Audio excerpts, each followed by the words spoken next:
नमस्कार, मैं हूं कुमार अनिल। अभी थोड़ी देर पहले राहुल गांधी का भाषण समाप्त हुआ है और मैं वहां खुद उपस्थित था। मैंने जो देखा, जो समझा, वो मैं आपके साथ शेयर करना चाहता हूं। मेरी बातचीत इस वीडियो में दो हिस्सों में होगी। पहले तो सभा में किस तरह के लोग थे, कैसा माहौल था, वो मैं बताना चाहता हूं। और दूसरी बात कि राहुल गांधी की किन बातों पर ज़्यादा तालियां बची और कौन सी बातें उनकी अब लोगों को समझ में आने लगी हैं।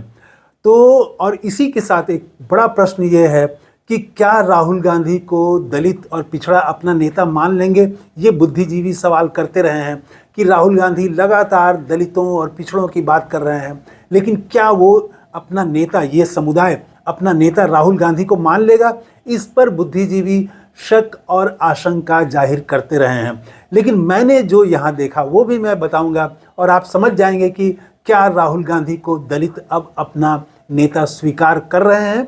और ये अगर है तो ये एकदम नई परिघटना हो रही है।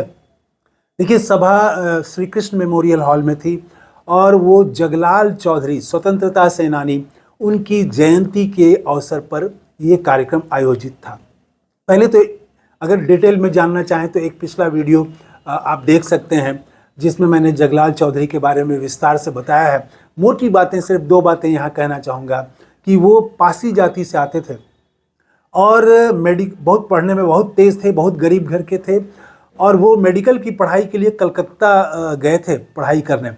और ये याद रखिए कि तब बिहार, बंगाल और उड़ीसा, तीन प्रदेशों का जो मेडिकल की परीक्षा होती थी, एंट्रेंस एग्जाम होता था, वो पास करके गए थे और कोई रिजर्वेशन उस समय नहीं था। और तब वो जगलाल चौधरी उस परीक्षा में उत्तीर्ण होकर वहाँ उनका एडमिशन हुआ था। और वो जब फाइनल ईयर में थे तब उन्होंने 1921 में पढ़ाई छोड़ दी और गांधी जी के आंदोलन में देश की आज़ादी के लिए कूद पड़े। उनके बेटे ने भी शहादत दी और उनके बेटे को अंग्रेजी पुलिस ने गोली मार दी थी। तो वो उसके बाद भी वो रुके नहीं, बढ़ते रहे। तो जगलाल चौधरी पासी समुदाय से आते हैं और मुझे याद नहीं आ रहा है कि पासी समुदाय का जुटान तो विभिन्न समय हुआ होगा, लेकिन जगलाल चौधरी की याद में उनकी जयंती पर कभी इस तरह का इतना बड़ा कार्यक्रम हुआ हो और राहुल गांधी जैसे बड़े नेता आए हों और इतनी बड़ी सभा में लोग जुटे हों, जगलाल चौधरी की जयंती पर जुटे हों, मुझे याद नहीं आ रहा है। मैंने एक दो मित्रों से भी पूछा तो लोगों ने कहा कि हाँ, छोटे छोटे शहरों में कहीं पर ब्लॉक का स्तर पर कुछ ग्रुप्स जो हैं वो करते रहे हैं। जगलाल चौधरी पासी जाति के लोग ही जो हैं, कुछ बुद्धिजीवी, कुछ स्टूडेंट, वो उनको श्रद्धांजलि सभा आयोजित करते रहे हैं, जयंती मनाते रहे हैं। लेकिन राजधानी पटना में इतना बड़ा कार्यक्रम आज से पहले कभी नहीं हुआ। अनुसूचित जाति में बिहार में सबसे ज़्यादा आबादी तो दुसाधों की है, जो पासवान कहते हैं, तो वो है उनकी आबादी। उसके बाद मुसहर की आबादी है, रविदास की आबादी है और फिर पासी जाति की आबादी है। लगभग 1% आबादी है। आबादी के हिसाब से बहुत बड़ी आबादी नहीं है, 1% है। तो लेकिन इसका राजनीतिक महत्व यह है कि ये जाति बहुत ही सौम्य जाति है। मसल पावर नहीं है इसके पास, धन वाली शक्ति भी नहीं है, तो लेकिन सौम्य है और अच्छे लोग हैं, बातचीत में मीठे हैं लोग। तो और दलितों में प्रभाव है इनका, ये बात रखते हैं और सबसे संपर्क रखने वाले लोग, बातचीत करने वाले लोग हैं। तो ये समुदाय के ही लोग उस सभा में, सभा 1 बजे शुरू होनी थी, मैं करीब 12 बजे ही वहाँ पहुँच गया, पौने 12 में ही। तो मैंने देखा कि हॉल लगभग भर चुका था, पीछे की 1-2 पंक्तियाँ सिर्फ खाली थीं, जो थोड़ी देर में 10-15 मिनट में ही वो पंक्तियाँ भी भर गई। मैं भी सबसे पीछे की पंक्ति में बैठा था, तो मैं पूरे हॉल को मैं देख सकता था। श्री कृष्ण मेमोरियल हॉल बहुत बड़ा हॉल नहीं है, लेकिन 2500 की कैपेसिटी होगी उसकी। और जो आने जाने के लिए बीच बीच में रास्ते बने हुए हैं, थोड़ी देर के बाद स्थिति ये हो गई कि उन रास्तों पर भी लोग खड़े हो गए एकदम से, मतलब बैठने की जगह नहीं रही, खचाखच भर गया हॉल। मैंने गौर किया और मैंने 1-2 मित्रों से भी बात की वहाँ पर। उसमें ज़्यादातर 99% लोग जो हैं वो दलित आबादी ही, दलित समुदाय के ही लोग थे और 1-2% आप मान सकते हैं अति पिछड़े वर्ग के लोग थे। सवर्णों की हिस्सेदारी उसमें ना के बराबर थी। और पासी समुदाय के लोग निश्चित रूप से ज़्यादा थे उसमें। और वो जो उनका रिस्पांस था वो दिखाई पड़ रहा था। पीछे ही मैं बैठा था, मेरे जहाँ मैं बैठा संयोग से वहाँ पर बगल में वीर कुंवर सिंह विश्वविद्यालय, उसके पूर्व कुलपति रह चुके प्रोफेसर रमाशंकर आर्य भी बैठे हुए थे। तो उनसे भी बड़ी देर तक बात हुई। हाल में उन्होंने आम्बेडकर पोथी, बच्चों के लिए आम्बेडकर की जीवनी और आम्बेडकर का योगदान, संविधान निर्माण में उनकी भूमिका, उनका महत्व, ये समझाने के लिए बच्चों के लिए उन्होंने एक किताब लिखी है, आम्बेडकर बाल पोथी। तो उनकी किताब पर भी चर्चा होती रही, बातें होती रही। तो बुद्धिजीवी भी थे और जो आमतौर से मेहनतकश वर्ग लोग के ही लोग ज़्यादा थे। मैं जब हॉल में गया, हॉल के बाहर परिसर में एक जगह, एक हिस्से में कार रखने की जगह है, लेकिन मैंने वहाँ देखा कि सिर्फ 2-3 कारें ही थी। जहाँ मोटरसाइकिल लगाना था लोगों को, वहाँ भी मोटरसाइकिल सिर्फ कुछ प्रेस वाले के ही दिख रहे थे। तो ये कौन लोग आए थे? तो मैंने बगल वाले से पूछा कि आप कहाँ से आए हैं? तो वो जहानाबाद से आए थे। मैंने कहा कि आप अकेले आए हैं? तो उन्होंने कहा कि नहीं, हम गांव के 10-15 लोग हम लोग आए हैं, हम लोग ट्रेन से आए हैं। तो अधिकतर लोग ट्रेन से यहाँ पहुँचे और फिर स्टेशन से पैदल ही वहाँ श्री कृष्ण मेमोरियल हॉल, गांधी मैदान, लगभग 3.5 किलोमीटर वहाँ से पैदल चल के आए। तो ये सभा में आने वाले लोग थे। सभा हॉल के भीतर मैंने देखा कि मंच पर जब मैं गया तो देशभक्ति गीत हो रहे थे। थोड़ी देर के बाद ही राज्य स्तर के नेताओं का भाषण शुरू हुआ और भाषण में मैंने देखा कि एक भी वो सवर्ण नेता और कांग्रेस के जो पुराने नेता हैं उसमें से कोई नहीं, वक्ता कोई नहीं थे। और वो सारे जो वक्ता थे वो दलित और अति पिछड़े वर्ग से आने वाले ही नेता, उभरते हुए नेता, नए नेता, यही लोग वहाँ पर भाषण दे रहे थे। तो ये तो सभा की मतलब हॉल का और वहाँ का जो एक माहौल है वो मैंने बताया। अब आइए, जब राहुल गांधी आते हैं हॉल में तो मैंने देखा कि पूरा हॉल खड़ा हो गया। पूरे हॉल में जितने लोग थे वो सारे लोग खड़े हो गए और एकदम नारा लगने लगा, राहुल गांधी जिंदाबाद, एकदम से शोर से एकदम पूरा भर गया हॉल, जो है वो भर गया। और मुझे लगा कि एक सम्मान में होता है खड़े हुए और फिर बैठ गए, लेकिन वो खड़े ही रहे लोग। राहुल गांधी कई लोगों से मिले, हाथ मिलाए, बात करते रहे, लोग खड़े रहे और नारे लगते रहे हॉल में। और जब राहुल गांधी बैठ गए, ये सब होने में कम से कम 3 मिनट का समय लगा होगा। 3 मिनट तक, 3.5 मिनट तक लोग खड़े रहे और नारा लगता रहा। और जो खड़े थे वो, मैं आसपास लोगों का चेहरा देख रहा था कि लोगों के चेहरे पर क्या भाव है। तो जैसे लग रहा था कि कोई उनका अपना आ गया है, कोई अपना, वो एकदम से उसका जुड़ा हुआ है और कोई बहुत बड़ी बात वो साक्षी बन रहे हैं, बड़े अवसर का वो साक्षी बन रहे हैं। वो उनके चेहरे पर एक खुशी, एक गौरव, एक अपनापन, ये सब उनके चेहरे पर दिखाई पड़ रहा था, जो फिर राहुल गांधी के भाषण में भी बार बार समझा और देखा जा सकता है। मैंने देखा कि जब राहुल गांधी भाषण दे रहे थे, अब आइए कि कब कब ज़्यादा तालियां बजी। देखिए, राहुल गांधी जो कुछ बात उठा रहे हैं, लगातार हर सभा में उठा रहे हैं। अभी वो उन्होंने कई सभाओं से उठाना शुरू किया है कि रिप्रेजेंटेशन दलितों को सिर्फ नहीं चाहिए। ठीक है, रिप्रेजेंटेशन मिल गया तो ठीक है, लेकिन सिर्फ रिप्रेजेंटेशन से काम नहीं चलेगा, पार्टिसिपेशन चाहिए। तो ये थोड़ा कठिन, मतलब थ्योरेटिकल बात लगती है, सैद्धांतिक बात लगती है। तो मुझे लगता था बार बार कि क्या ये बात लोगों को समझ में आ रही है, आम दलितों और आम अति पिछड़ों को ये बात समझ में आ रही है कि नहीं आ रही है। मुझे इस बात पर शंका थी, लेकिन आज मैंने देखा कि राहुल गांधी ने इसको कैसे, इस सैद्धांतिक बात को बहुत व्यवहारिक तरीके से समझाया और फिर तो उसके बाद पूरा हॉल जो है वो तालियों से भर गया। राहुल गांधी वही बोले कि पार्टिसिपेशन से, रिप्रेजेंटेशन से कुछ नहीं होगा।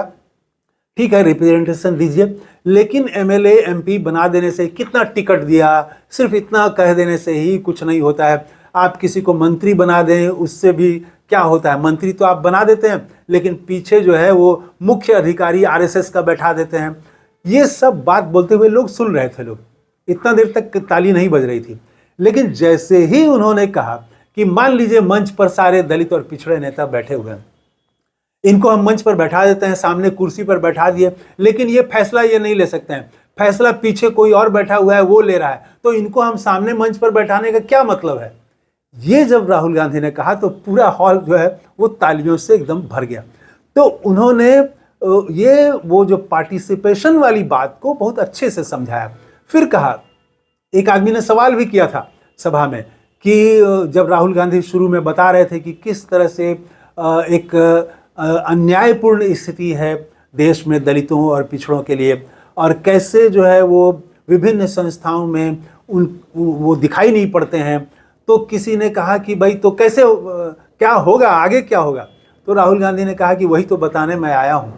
तो उसके बाद वो राहुल गांधी कहते हैं कि सवाल रिप्रेजेंटेशन का नहीं है, सवाल पार्टिसिपेशन का है। और वो पार्टिसिपेशन फिर वो और आगे बढ़ाते हैं, एक एमएलए एमपी के बाद वो आगे बढ़ाते हैं कि धन में भी हिस्सा चाहिए।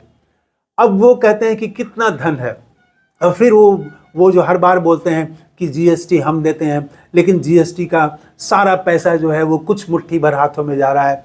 प्रधानमंत्री मोदी जो हैं वो जो कर्जा माफ़ किया उन्होंने 16 लाख करोड़ का, उसमें एक भी दलित नहीं है, और वो सारा पैसा आपका है। तो ये धन जो है जा रहा है कुछ हाथों में, वो धन जो है उसमें दलितों का जो हिस्सा है वो उसका हिस्सा कैसे मिलेगा, उसके लिए नीतियां बनानी पड़ेगी, उसके लिए काम करना पड़ेगा। ये धन में हिस्सा चाहिए। फिर पावर में, तो पहले तो वो एमएलए एमपी वाला, फिर धन, और फिर पावर। पावर में वो बताते हैं कि वो जो 90 आईएएस वाला, वो उदाहरण देते हुए कहते हैं कि वो पावर जो है उसमें हमारी हिस्सेदारी चाहिए। सिर्फ 6 रुपये का हम डिसीजन लेते हैं 100 रुपये में, ये नहीं चलेगा। और फिर इसके साथ वो जोड़ते हैं कि मीडिया में, विभिन्न संस्थाओं में, यूनिवर्सिटी में, हर जगह डिसीजन लेने वाले स्थिति में, नेतृत्व करने वाली स्थिति में दलितों और पिछड़ों को होना चाहिए। ये है, तब उनके हाथ में पावर आएगा, वरना आप कहीं बैठा देंगे सिर्फ कुर्सी पर और उनके पास कोई पावर ही नहीं है। और अंत में राहुल गांधी कहते हैं कि वो कहते हैं कि मैं वो दिन देखना चाहता हूं जब हर संस्थाओं के नेतृत्व में, लीडरशिप में दलित होंगे, अति पिछड़े होंगे, आदिवासी होंगे। एक बात पर और खूब ताली बजी, वो थी कि जब वो बता रहे थे कि भेदभाव कैसे है, इसको समझाते हुए उन्होंने एक कहानी सुनाई। वो कहानी 1-2 जगह और वो सुना चुके हैं। वो कहानी उन्होंने सुनाई कि अमेरिका में हार्वर्ड जैसे विश्वविद्यालय में, बड़े विश्वविद्यालयों में नामांकन के लिए एक परीक्षा होती है, और उस परीक्षा में जब शुरू हुई तो उस परीक्षा में जो गोरे स्टूडेंट थे वो काफ़ी सफल हो रहे थे, और जो काली चमड़ी वाले थे, अफ्रीकन अमेरिकन स्टूडेंट थे, वो सफल नहीं हो रहे थे। तो उसके बाद देश में विश्लेषण लोगों ने किया कि जो काली चमड़ी वाले लोग हैं इनको मैथमेटिक्स समझ में नहीं आता है, और गोरी चमड़ी वाले लोग जो हैं ये लोग ज़्यादा तेज़ हैं, इंटेलिजेंट हैं, ये लोग बौद्धिक रूप से ये ज़्यादा तेज़ हैं। तो ये धारणा बन रही थी।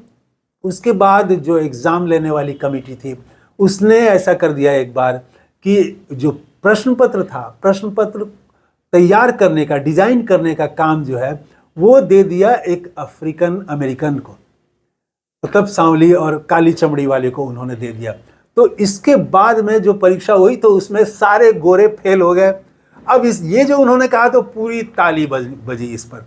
तो कैसे पावर आपके हाथ में चाहिए, डिसीजन लेने वाले वो आप बने, ये बात को मैंने देखा कि राहुल गांधी अच्छी तरह से समझा रहे थे और लोगों को बात समझ में आ रही थी। मैं तो पीछे के बेंच पर बैठा था और आम लोगों के बीच बैठा था, और उनके चेहरे, उनका रिस्पांस बता रहा था कि वो राहुल गांधी की बात को अब अच्छी तरह से समझ रहे हैं। और मैं इस सभा से बहुत जोर दे के ये कहना चाहूँगा कि दलितों के एक हिस्से ने अब राहुल गांधी को अपना नेता मान लिया है।